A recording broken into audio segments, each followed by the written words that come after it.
দর্শক, একটি খবরের প্রতি দৃষ্টি আকর্ষণ করছি।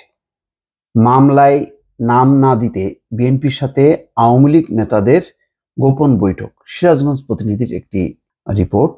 সেটি একটি ছবি দেখা যাচ্ছে যে কিছু আওয়ামী লীগ বিএনপি নেতারা মিলে মনে হয় মিটিং করছে। যা পরিষ্কার না, এটা হতেও পারে, নাও হতে পারে। এখানে বলা হচ্ছে মামলা থেকে নাম বাদ দেওয়া ও নতুন নাম অন্তর্ভুক্ত করা নিয়ে সিরাজগঞ্জের বিএনপি নেতাদের সঙ্গে গোপন বৈঠক করেছেন আওয়ামী লীগ নেতারা। গত 27শে আগস্ট করা গোপন ওই বৈঠকের ভিডিও সম্প্রতি ভাইরাল হয়েছে সামাজিক যোগাযোগ মাধ্যমে।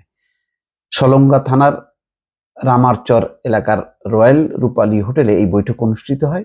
এতে উপস্থিত ছিলেন সলঙ্গা থানা বিএনপির সভাপতি ও জেলা বিএনপির সহসভাপতি মতিয়ার রহমান সরকার সহ অন্যান্য নেতা ও আওয়ামী লীগ নেতা। যাক, এটাকে ধরে আমি একটু রিপোর্টটা বলি যে এখন কিন্তু নতুন একটা ট্রেন্ড চাঁদাবাজির। সেটা হচ্ছে যে তুমি চাঁদা দাও, যদি চাঁদা না দাও তোমার নামটা কিন্তু মামলার মধ্যে ঢুকানো হবে। এবং দেখেন, প্রচুর মামলা হচ্ছে কিন্তু বিভিন্ন একদম জেলা উপজেলা পর্যায় থেকে। সে মামলায় অনেকের নাম, সত্যিকার অর্থে যাদের নাম থাকা উচিত তাদের নাম আছে, নাকি চাপের মুখে আবারও সেই পুলিশের সাথে রাজনৈতিক নেতাদের কর্মীদের সিন্ডিকেটের মাধ্যমে আবারও ফাঁসানো হচ্ছে। যেমন আগে বিএনপি নেতাদেরকে ফাঁসানো হতো, কর্মীদেরকে ফাঁসানো হতো এবং তাদেরকে মামলার ভয় দেখিয়ে মানে টাকা আদায় করা হতো। ঠিক একইভাবে কি আবারও সেই প্রক্রিয়া শুরু হলো কিনা? অর্থাৎ এখন আওয়ামী লীগের নেতাকর্মীরা থানা থেকে বের হয়ে গেল, এখন থানায় চলে আসলো বিএনপি বা তার অঙ্গ সংগঠনের নেতাকর্মীরা। সেখানে পুলিশের সাথে বসে তারা ঠিক করছে কিনা যারা টাকা দেবে তারা মামলা থেকে বাদ যাবে, আর যারা টাকা দেবে না তারা ঢুকবে।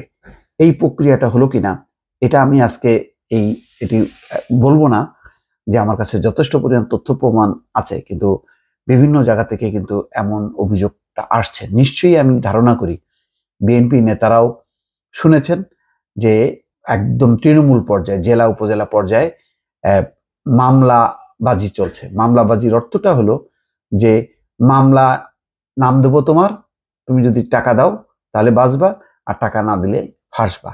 এভাবেও একটা নতুন বাণিজ্য শুরু হয়েছে যেখানে থানা পুলিশ ব্যবহার হচ্ছে। তো এখন থানা পুলিশের যে দুর্বল অবস্থা, তাতে তারা আর সাহস পাচ্ছে না।